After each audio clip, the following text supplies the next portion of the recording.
দুর্নীতির প্রতিদিন যে কাহিনী বেরিয়ে আসছে, আপনি মনে করতে পারবেন না দক্ষিণ এশিয়ার অন্য কোনো দেশের রাষ্ট্রীয় মদবে, সরাসরি সরকার এবং সরকারি দলের মদবে এভাবে রাষ্ট্রীয় কোষাগারগুলোকে খালি করে দেওয়া হয়েছে। এভাবে চুরি, দুর্নীতি, লুটপাটের জন্য আজকে পুরো ব্যবস্থাকে বাস্তবে খাতে খাতে আজকে তুলে দেওয়া হয়েছে।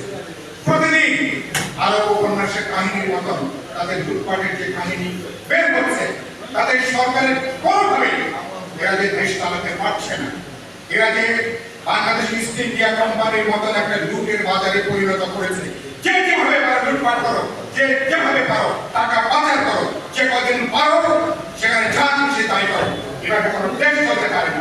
সেজন্য আজকে বিরোধী রাজনৈতিক দলগুলোর সামনে চ্যালেঞ্জ হচ্ছে, এটা শুধুমাত্র সেমিনার সিম্পোজিয়াম আলাপ আলোচনা নিশ্চয়ই জরুরি, কথা বলবো, আলোচনা করবো, চিন্তার উপরটা গড়ে তুলবো, কিন্তু মানুষ আজকে দেখতে চায় বিরোধী রাজনৈতিক দলগুলো দেশের এই দুর্যোগে, যেখানে ভোটের অধিকার, গণতান্ত্রিক অধিকার আজকে অস্বীকৃত, যেখানে বিশ্বাসযোগ্য নির্বাচনকে তারা বিদায় দিয়েছে, একই সাথে স্বাধীনতার সার্বভৌমত্ব, জাতীয় নিরাপত্তা যেখানে বিপন্ন, বিরোধী দলগুলো আজকে জনগণের যে পুঞ্জীভূত ক্ষোভ রাজনৈতিক ভাবে তাকে ধারণ করবে, তাকে তারা নেতৃত্ব প্রদান করবে এবং অনতিবিলম্বে আলাপ আলোচনা করে রাজপথে বিরোধী দলগুলো কার্যকর ঐক্য গড়ে তুলবে। মানুষ দেখতে চায় বিরোধী রাজনৈতিক দলগুলো অচিরেই সিদ্ধান্তমূলক কর্মসূচি দিয়ে রাজপথে তারা হাজির হবে, মানুষকে তারা ডাক দেবেন এবং অনতিবিলম্বে সমগ্র এই বছরের মধ্যে এই সরকারকে বিদায় দিয়ে তারা দেশকে রক্ষা করবেন, জনগণকে তারা রক্ষা করবেন। বিরোধী দল যদি সেই কর্মসূচি নিতে না পারে, বিরোধী দলগুলোকে মানুষের জন্য প্রমাণ করবে না। কথা খুবই পরিষ্কার, আলাপ আলোচনা করি, বোঝাপড়া করি, হিসাব নিকাশ করেন।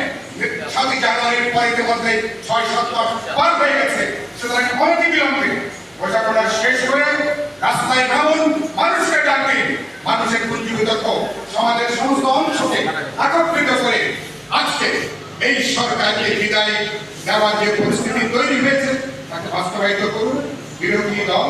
আমি আশা করি অবিলম্বে মানুষের প্রত্যাশা অনুসারে তারা কর্মসূচি দেবেন, দায়িত্ব নেন, প্রয়োজনে ছুটি তারা গ্রহণ করবেন।